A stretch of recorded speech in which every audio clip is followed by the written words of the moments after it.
Before we get into today's edition of Just the Truth, Mike Lindell sent me a note yesterday. He has a special for the 6-piece towel set, $25 when you use promo code Joey. Just go to mypillow.com, use promo code Joey. You'll get the $25 offer on the 6-piece towel set, and I promise you, these will be the most comfortable, the most absorbent towels that you own. mypillow.com, use promo code Joey. Get the 6-piece towel set for just $25. Thanks for joining me in the PhD Weight Loss and Nutrition Studio to lose weight for the last time. Visit myphdweightloss.com. ABC News is still getting pushback from Tuesday's debate, getting rebuked by a national pro-life group as they ask for a correction of an abortion claim by debate moderator Linsey Davis. We have the details on that.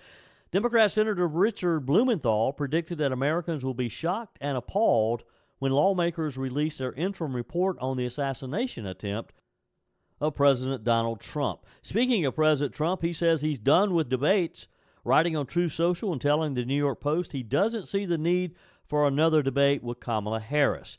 Taylor Swift's endorsement of Harris draws mixed reaction from voters. It is huge and it is unfortunate, reads the Fox News headline. And in South Carolina, the Supreme Court has ruled that the state's Education Scholarship Trust Fund is unconstitutional, which leaves many families wondering what to do. Candace Carroll with Americans for Prosperity joins us to explain what's next.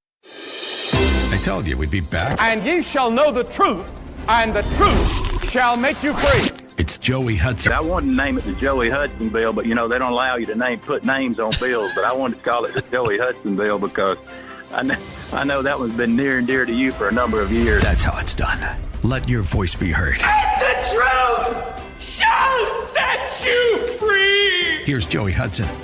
A prominent pro-life group isn't happy with ABC News over its hosting of this week's presidential debate between Vice President Kamala Harris, ooh, that was a slip, wasn't it, and former President Donald Trump. Susan B. Anthony, Pro-Life America, on Wednesday sent a letter to ABC News and debate moderators David Muir and Linsey Davis that urges them to issue a correction and meet with abortion survivors over a viral moment where Davis fact-checked Donald Trump.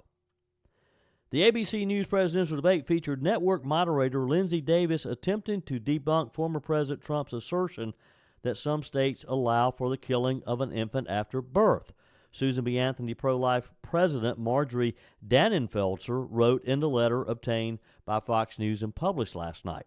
During the debate, Trump referred to infamous comments made by former Virginia Democrat Governor Ralph Northam. This was back in 2019. You'll probably remember it. It made headlines at the time. He was promptly fact-checked, though, by Davis. At the time, Northam suggested that in those rare instances of third trimester abortions, a baby could be born alive, and a discussion would ensue between the physicians and the mother. Northam said in 2019, quote, "The infant would be resuscitated if that's what the mother and the family desired, and then a discussion would ensue between the physicians and the mother." I remember this comment well. It made international headlines, and it was just chilling to hear this man make this statement. We listened to the audio of him making this statement as if, let the baby be born, lie it down over on that cold stainless steel table, and then talk about whether or not you're going to let it live. It was just that simple to him. Trump's apparent reference to Northam at the debate, you may recall this week, drew a quick rebuke from Ms. Davis. Each individual state is voting. It's the vote of the people now. It's not tied up in the federal government. I did a great service in doing it. It took courage to do it. And the Supreme Court had great courage in doing it. And I give tremendous credit to those 6 justices. There is no state in this country where it is legal to kill a baby after it's born. Madam Vice President, I want to get your response to President Trump. Now, Susan B. Anthony, Pro-Life America, claims that the ABC moderator was inaccurate and should correct the record. Dannenfelser wrote in her letter, "This is 100% inaccurate.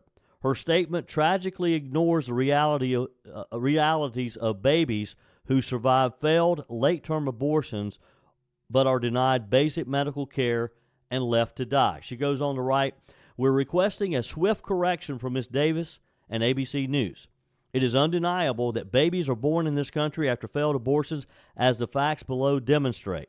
A correction from the network and the debate moderators is an important first step in acknowledging this fact. We also encourage ABC to meet with abortion survivors who are a living testament to the need for born-alive protections. The pro-life advocate added several claims, had a list of various examples, including numerous examples of babies born alive after failed abortions, and a Centers for Disease Control and Prevention estimate that between 2003 and 2014, around 143 babies died after being born alive, followed by failed abortions. It also cited a report from the center-right outlet The Dispatch about Minnesota recording 8 deaths among infants who survived abortion attempts during Governor Tim Walz's tenure. The pro-life president requested an in-person meeting with ABC honchos to speak directly with abortion survivors. Numerous fact checks published after the debate slammed Trump for his remarks on the abortion issue. CBS News, for example, said infanticide is illegal in every state, and Harris and Walz have never supported it. NPR also cited a Kaiser Family Foundation report earlier this year that stated abortions after birth are illegal in all 50 states. However, the Daily Caller also challenges this misinformation, writing that Harris's running mate, Minnesota Governor Tim Walz, signed a bill into law in 2023 that removed a requirement for abortion clinics to report the number of babies born alive after botched abortions, and no longer expects medical professionals to give life-saving care to a baby born alive after an attempted abortion. Now that's who could potentially be the Vice President of the United States. They write, during 2015 to 2022, before the reporting requirement ended, 24 babies were born alive and subsequently died after abortion procedures in Minnesota. Late-term abortions are offered in 9 states and in the District of Columbia, according to the Daily Caller, where the District of Columbia, there's no gestational limits to abortion access, this according to Check Your Fact. Now, that's one thing. They took it a step further and had this chilling audio of a pro-life activist, and it's been shared on numerous social media sites. They shared multiple videos, but this one in particular recorded phone call with supposed abortion clinics asking about obtaining an abortion in the 3rd trimester at 34 weeks. The assistant for the clinic supposedly claimed that there would be no issue receiving an abortion, and went as far as explaining the gruesome process and ensuring that there was a doctor on staff at this clinic that was, quote, well-versed in administering late-term abortions. Here's the exchange. This is the phone call. How can I help you? I'm looking to have an abortion. How far along are you? I'm 34 right now. My boyfriend is kind of out of the picture now, so I don't really have any support. It's a 4 to 5 day procedure. A needle is inserted through the abdomen and into the fetal heart. Lidocaine is injected, and that will completely numb the fetus. After that, we inject a medication called digoxin and another medication called KCL, which will slow and then stop the fetal heartbeat. And then we'll give you a medication called misoprostol. Misoprostol will sort of induce contraction, will assist you in sort of pushing in the induction, and then remove all of the products of conception. You're definitely going to feel discomfort and cramping, but we do give you fentanyl and Versed during the procedure. We specialize in later trimester care. Our doctor is very well versed in what he's doing, and he's very good. So I'm not like a rare situation. Y'all help women this late in pregnancy all the time? All the time. Wow. Now, is that chilling or what? To hear her go into such great detail about the various drugs that she'd be given, how it would be administered, and in what order. And ABC claims that this isn't happening, that there are no late-term abortions. And this young lady, and you can see the video, what I saw online and what the Daily Caller had posted was the video of this young lady who had called into this abortion clinic asking if they could give her an abortion, if they could assist her. Of course, we just saw or heard the audio on the one side. But this is chilling to know that this is happening right now in our country. But yet, ABC, they're so concerned about Donald Trump being elected president again. They don't care, nor do other mainstream media. Miss Davis should have to offer an apology. It's not going to change anything, but at least admit that she was wrong. Your comments are welcome on the Furman Ford text line, 864-477-JOEY. That's 864-477-5639. Emails always welcome, joey@joeyhudson.com. PhD Weight Loss wants you to know, yes, you can. You can get back to your ideal healthy weight. Yes, you can get back into sizes you thought you'd never see again. And yes, you can get rid of that harmful belly fat, all without becoming dependent on medication loaded with side effects. Hi, it's Joey Hudson here. PhD Weight Loss encourages and equips you to lose weight the healthy, natural way and keep it all for the rest of your life. Dr. Ashley Lucas, a licensed registered nutritionist, developed a solid plan that works. Trust me, I lost 30 pounds. You see, PhD Weight Loss removes the guesswork. They literally tell you exactly what to eat each day while you watch the pounds melt away. But they also teach you to think about food differently and to learn to anticipate and navigate situations that make you want to indulge. PhD coaches will teach you to believe finally that yes, you can do it. With no gimmicks or lifelong medications, finally lose the weight and keep it off. Yes, you can. Call today. PhD Weight Loss, 864-644-1900. That's 864-644-1900, or go to myphdweightloss.com.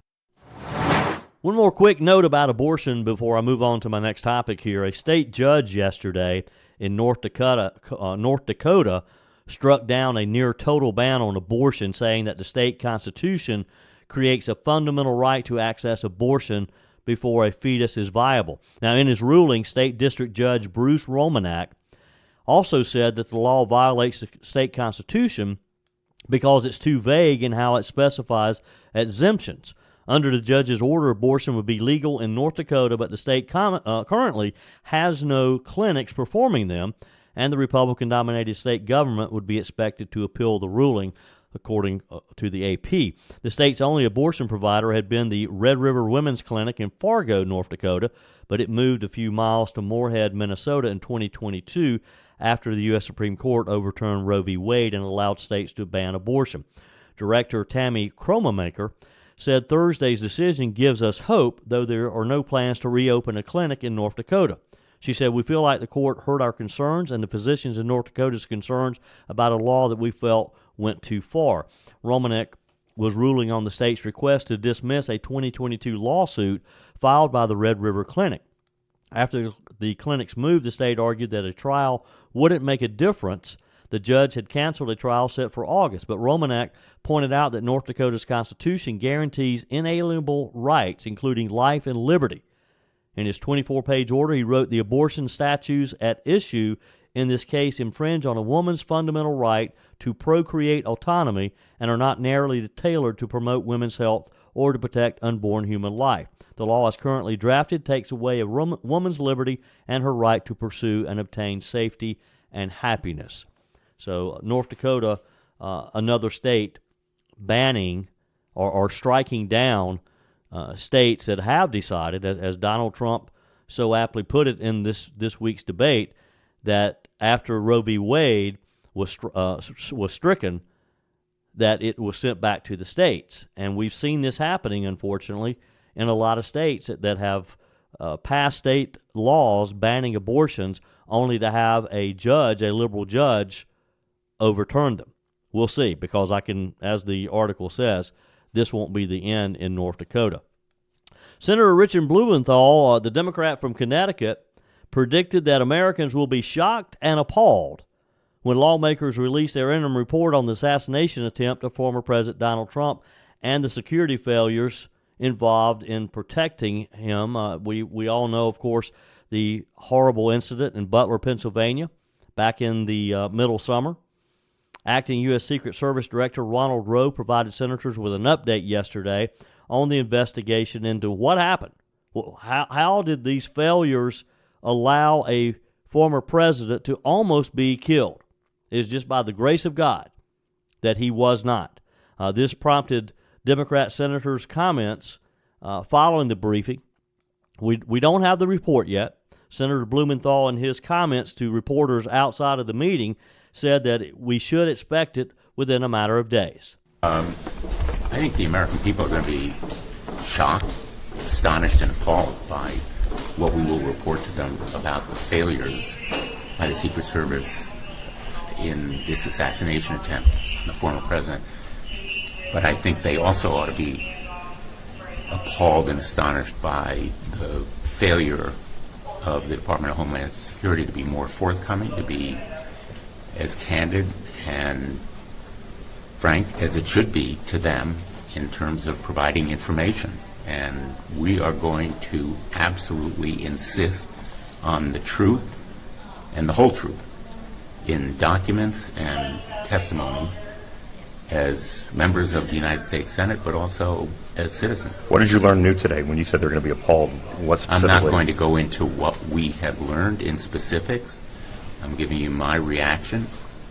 And we will have a report very, very soon that I think will absolutely shock the American people, or it should, about the lapses and lags in the protection that was afforded that day and the breakdown in communication, failure in responsibility. Now, remember, Richard Blumenthal is a Democrat, and his Democrat colleagues have made it clear that this is going to be a bipartisan investigation, because I think they understand that what almost happened to Donald Trump could also happen to a Democrat, to Joe Biden, or to a future Democrat president. Blumenthal did not get into specifics when asked by the news media. He said it will be coming out shortly. It will only be an interim report because there's a lot more information that we need to find. He said, we hope once this report comes out and we can get the additional information necessary to have a complete report of what happened, as well as steps of what we need to do in the future to make sure it never happens again. Senator Ron Johnson, Republican from Wisconsin, said lawmakers want to make sure the public understands that the report will be done in a bipartisan fashion, saying that that there was some frustration voiced with Roe yesterday during the report. Johnson said, so he's making the commitment to you to provide more information. But we're hoping to get this preliminary report out before before the end of the work period. So again, we're on pretty tight time constraints. But again, it's important people realize we are dedicated to a bipartisan product. It's going to be interesting to see this, how they almost allowed Donald Trump to be assassinated. The Secret Service has come under intense scrutiny over the security, the communication lapses of how this young man was able to be on top of this building and had actually been seen multiple times, reported multiple times, but still somehow got a long rifle on top of this building, almost killed the president, did kill one of the innocent rally attendees, and wounded a couple others. Assistant Director Michael Platty of the Secret Service, who led the section in control of the planning for the protection of Trump, is ending his tenure on Friday, his 27th anniversary at the agency. So I guess they're letting him quietly retire rather than him be fired. The Secret Service said that Platty wasn't asked to retire or resign, sure, though sources involved at the highest level of the investigation told Fox and other media outlets that he was encouraged to retire. He saw the writing on the wall, as he should have. And if this report is as bad as Senator Blumenthal said it was, I suspect there's going to be others lose their jobs as well. Because don't you think that we can't just kind of gloss over this? Don't you think that someone should be held responsible, maybe multiple parties be held responsible for what almost happened in Butler, Pennsylvania? Your comments are welcome on the Furman Ford text line, 864-477-JOEY. That's 864-477-5639. Emails always welcome, joey@joeyhudson.com. Whether you're replacing a broken appliance or maybe you're just upgrading, you're totally remodeling the kitchen, when it's time to get those new appliances, when you're ready for them, you don't want to have to wait weeks or even months to get started using them, right?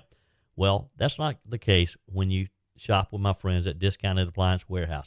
With over 11,000 square feet and 1,500 appliances at any given time, you can buy today and use today quite often. I'm talking about shopping with my friends at Discounted Appliance Warehouse in Pickens. It's worth the short drive over to Pickens. Jeff, Johnny, Kyle, the whole team over there, they'll take good care of you. They have an award-winning service department, expert installation, extended warranties, and at Discounted Appliance Warehouse, they treat you like family. You're more than just a credit card swipe to all the team over there. Discounted Appliance Warehouse, they're proud to offer Speed Queen, the only washer and dryers with manufacturer's warranties that cover parts and labor. You owe it to yourself if you're looking for a new appliance to head over to Pickens to Discounted Appliance Warehouse online at dawpickens.com, dawpickens.com. Americans for Prosperity is a grassroots organization working to protect our freedoms and to improve the lives of everyday Americans like you and me. One of the areas that they've worked hard on is improving our education system with the belief that families should be able to direct education funding on behalf of their children and that parents have choices when it comes to educating their children. On our guest line today, Candace Carroll. She's Director of Public Affairs for Americans for Prosperity in South Carolina. Welcome, Candace. Always good to have you. Thanks, Joey. I appreciate you having me on today. So we had a bit of a surprise decision this week. The South Carolina Supreme Court ruled that the Education Scholarship Trust Fund is, in their opinion, in violation of the state's constitution. Let's start at the beginning, if you would, Candace, and just sort of educate us on what the Education Scholarship Trust Fund actually is and then how it impacts families that have taken advantage of it. Yeah, that's a great question, Joey, because I think as these news articles are popping across the state, families are even like, what is this? I didn't even know that this was a thing.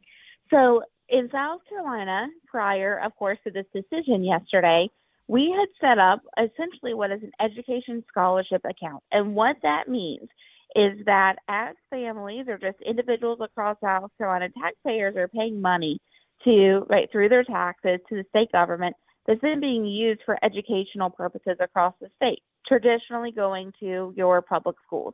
Well, we are firm believers, as are about 80% of South Carolinians across the board, that parents should have a say in how that money is being spent and that it shouldn't just be funneled through the public school system. And so this Educational Scholarship Trust Fund, what it does is it takes about $5,500 of what, would traditionally go to a public school. It sends it to the families, and then those families get to decide how that money is being used for their student to make sure that they have the best educational options.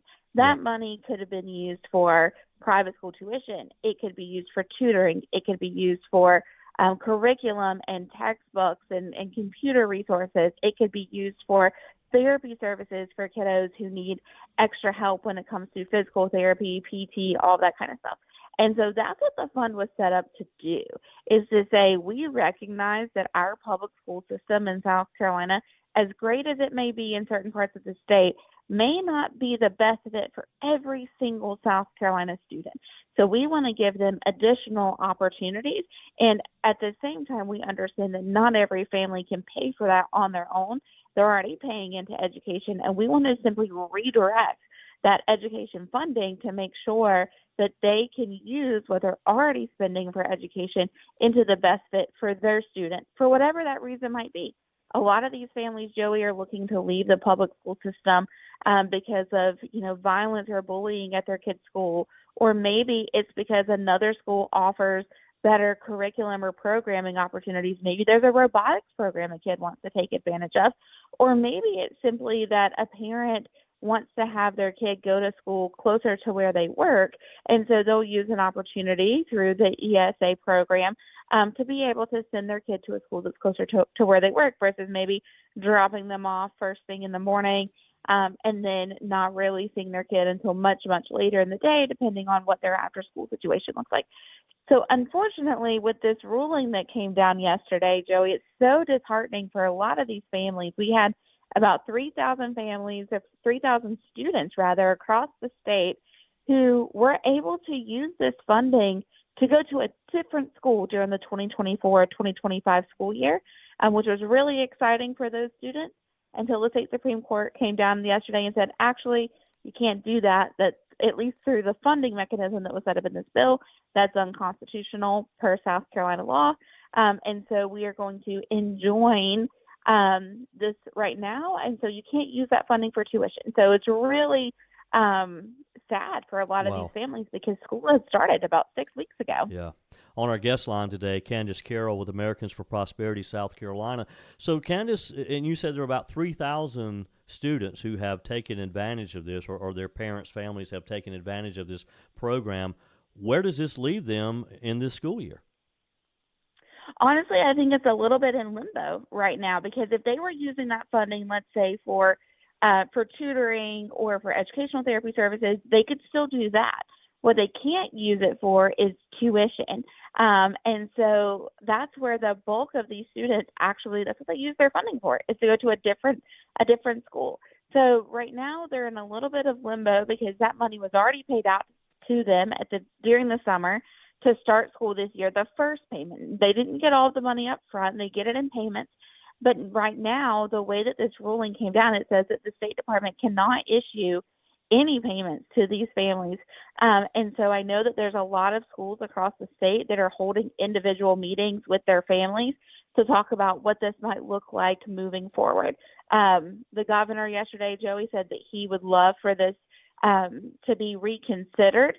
And so we'll see if there's an opportunity to do that, which I think is interesting. And honestly, I commend the governor because this ruling, if you take a look at the justices that were on there, Justice Beatty is one of those who is on the ruling. It was a 3-2 against, right? Mm-hmm. And so Justice Beatty was on there, but he's no longer a justice in South Carolina because he retired before this decision actually came out to the public. We now have Justice Kittredge, who is much more right of center. So I do wonder if there was an opportunity to reconsider what that might look like given the makeup of the court, which is why all of this judicial reform work we've been doing, Joey, is so important. But I don't know what that actually looks like and if that will be taken up or not. Yeah. So walk me through that. I mean, potentially, will it take someone to challenge that, or can the court review their decision just at the request of the governor or the legislature? So I wish I was much more of a judicial scholar, Joey, but my understanding is that, yes, at the request of the governor or of one of the plaintiffs of the case, that they could review that ruling. Now, what's interesting to me, though, is the circuit court that we're part of is much more left of center. So you wouldn't necessarily want it to be appealed to a higher court who is more left of center than the South Carolina court, but potentially reviewing it again with the current justices that are on there, I think could be instrumental and really change the outcome of this case. Yeah. And the other thing I think, too, for us to remember is this is such a historical case right now, Joey. In other states that have these programs that have gone before their state Supreme Court, South Carolina State Supreme Court is the only court that has ruled in favor of system over students when it comes to these ESA programs. Yeah. So that's really telling to me that they are the only court across the country that has ruled the way that they did. Wow. Yeah. So what is your recommendation as people are listening to us right now, Candace? Is there anything that they can do? Do they need to be calling their legislator? Do they need to be calling the governor's office? What should they do? 1,000% all of it. Just call your state senator, call your state house rep, ask what the plan is, call the governor's office, tell him, especially if you support this motion that he wants them to reconsider, let him know that. And the other thing, too, that I think is important to remember is states like North Carolina and Georgia that are much more purple states than we are here in South Carolina have moved further ahead when it comes to educational choices for their students than we have. And so, if we want to make sure that we have a workforce that is set up for the future, then we need to make sure students right now in South Carolina have the options and the opportunities that they need to be fully prepared for whatever that future workforce might need to look like. And so there's not that opportunity if we tell students, sorry, you've got to stay in your current public school. You can't move around, and we're not going to help you move around. And so it's just such a misguided decision by the court, I feel like, especially given what we have seen across the country and the direction that the educational movement is going. Yeah. Candace Carroll with Americans for Prosperity, South Carolina. I know that you'll be keeping us informed. This is one of those issues that we'll have to touch base with you again in the future as we have further guidance on where this is headed. But we certainly appreciate what you guys have done, and we know you'll continue fighting the good fight. We will, absolutely. I appreciate you having me on, Joey. And yes, stay tuned.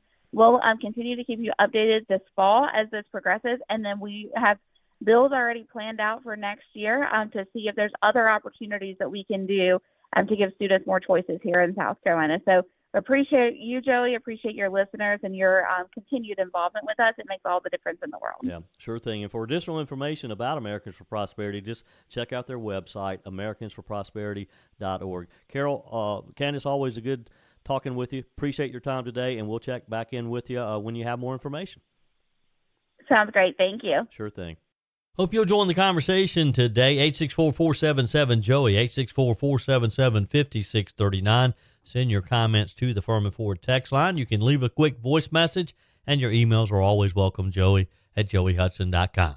Speaking of the Furman Ford text line, it's never been more important to support locally run businesses owned by people who actually live here in the upstate.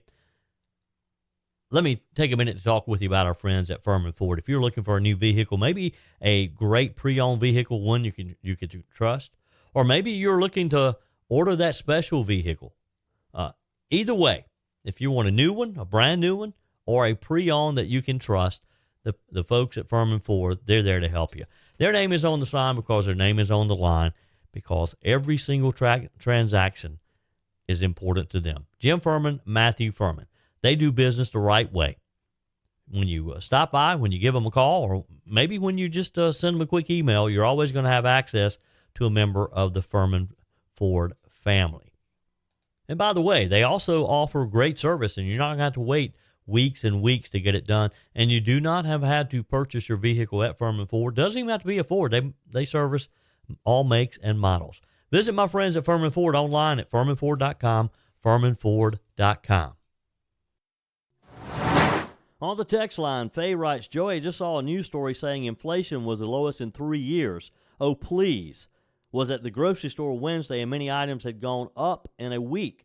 Those Dems just don't have the truth in them. The rate of inflation might have gone down some, but not inflation. These stories cause folks to get in debt and in the end lose cars or homes. Trump 2024. Yeah, Faye, the fact that inflation has slowed down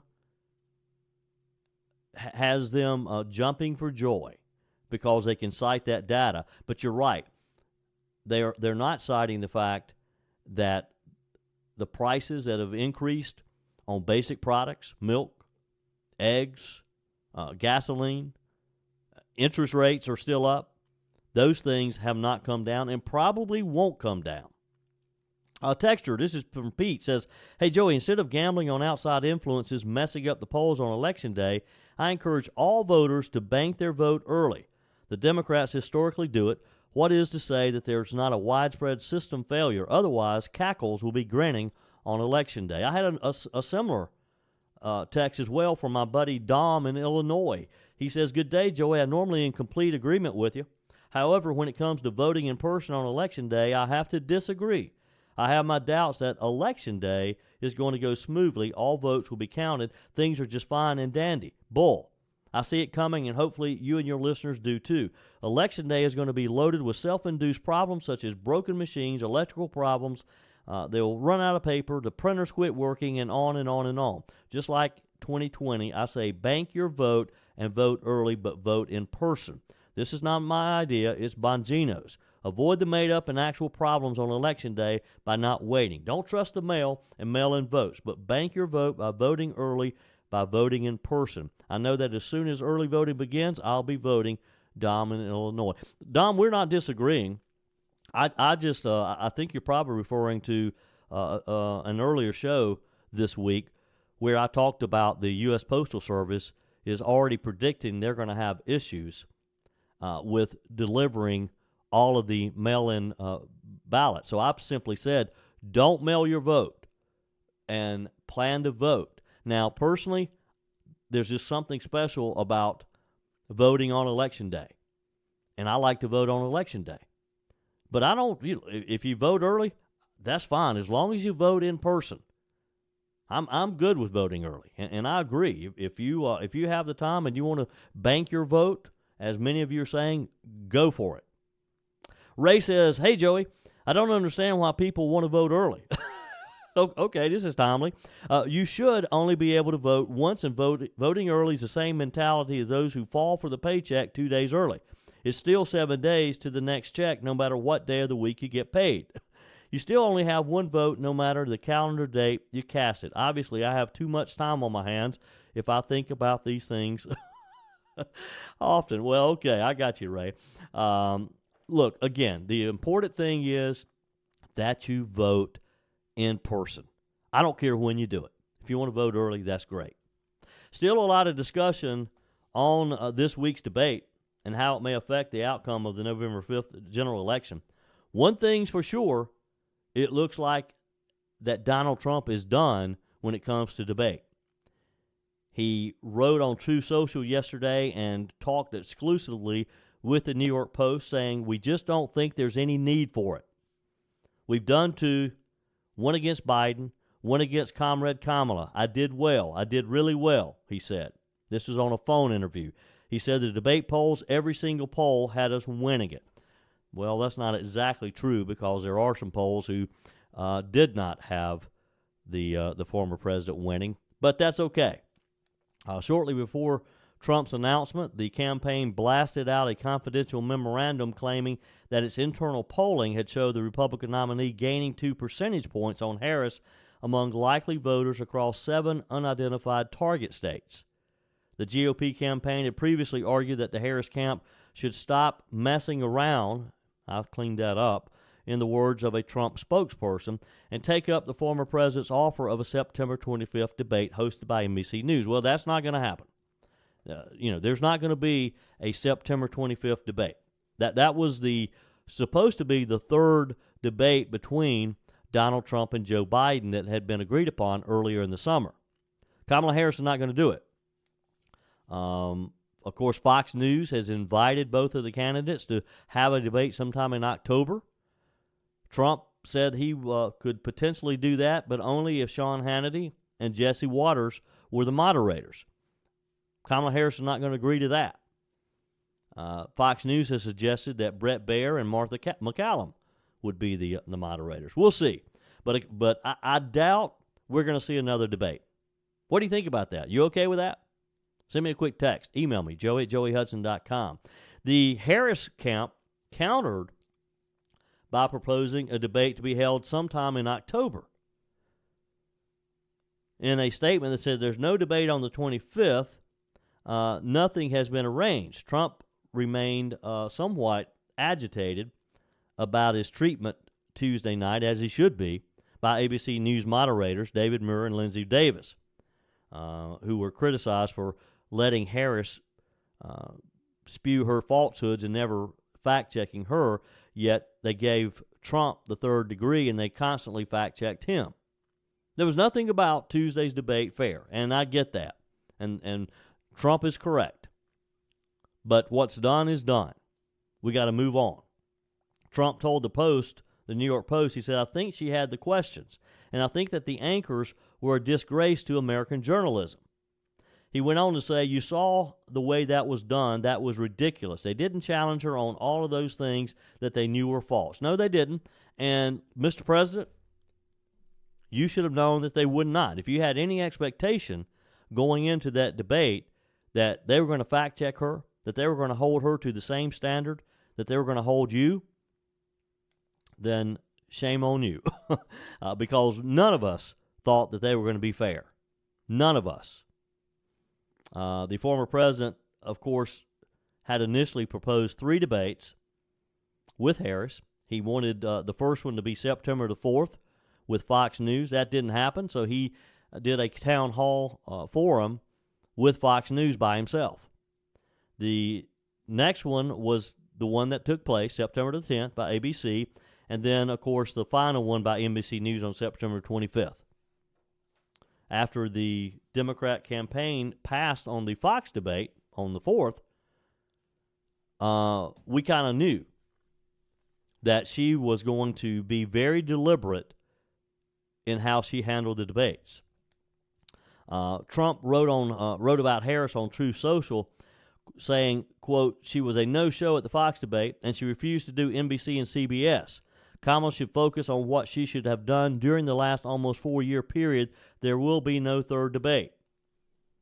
Trump, I think, is done with debates. I think I will take him at his word. However, there will be another debate, just not between the presidential candidates. Senator J.D. Vance, Trump's running mate, will square off with Minnesota Governor Tim Walz on October the 1st. This will be hosted by CBS News. So we are going to have one more debate. And I got a feeling J.D. Vance is going to be ready. What do you think? Trump told the New York Post that he had 3 words of advice for his running mate. Just be yourself, he said. And he believes that his running mate is going to do, quote, fantastic.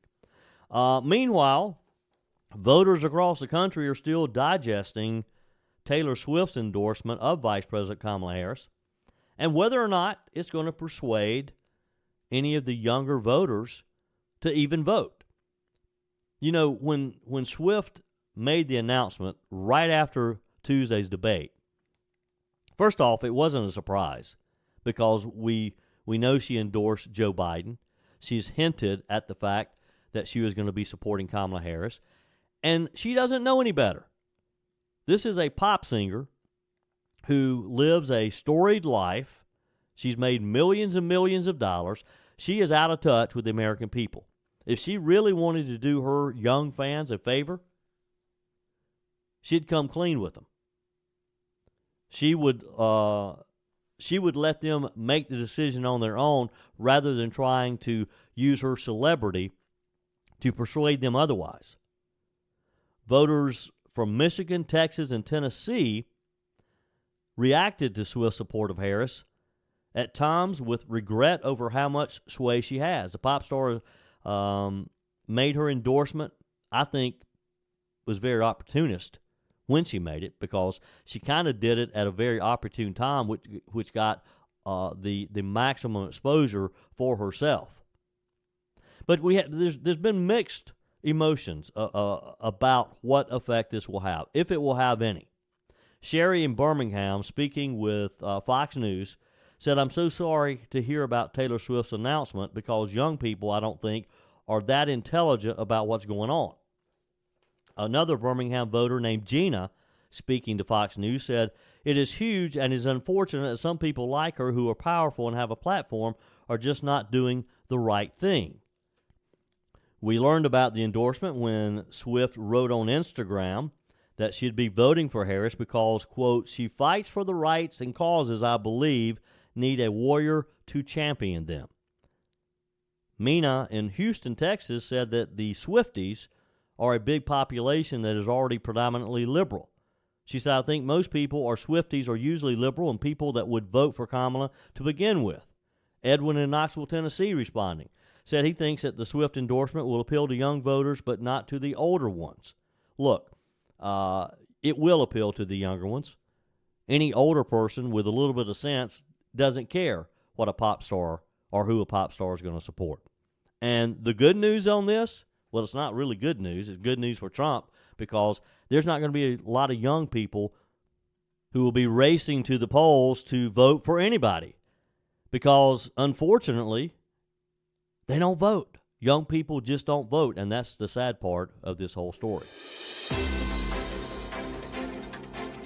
That's it for today's edition of Just the Truth. Thanks for joining me in the PhD Weight Loss and Nutrition Studio. To lose weight for the last time, visit myphdweightloss.com.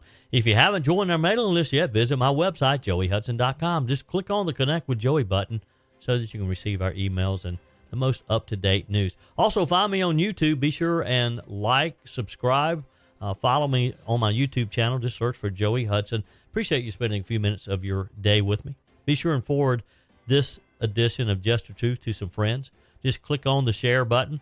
Send it to a few of your contacts because if we're going to build our community and if we're going to win in November, we got to build an army of conservatives. The way we beat Joe Biden is through educating people, and no better way and encouraging them to listen to just the truth. Hey, keep those comments coming via the Furman Ford text line, 864-477-JOEY, 864-477-5639. Your emails always welcome as well. Joey@joeyhudson.com. Don't forget to take advantage of the MyPillow special, $25 for the My Towels 6-piece towel set when you use promo code Joey. Just go to MyPillow.com. Always use promo code Joey. We're back again tomorrow. Hope you will be too. Remember, God's got this. He's still in control.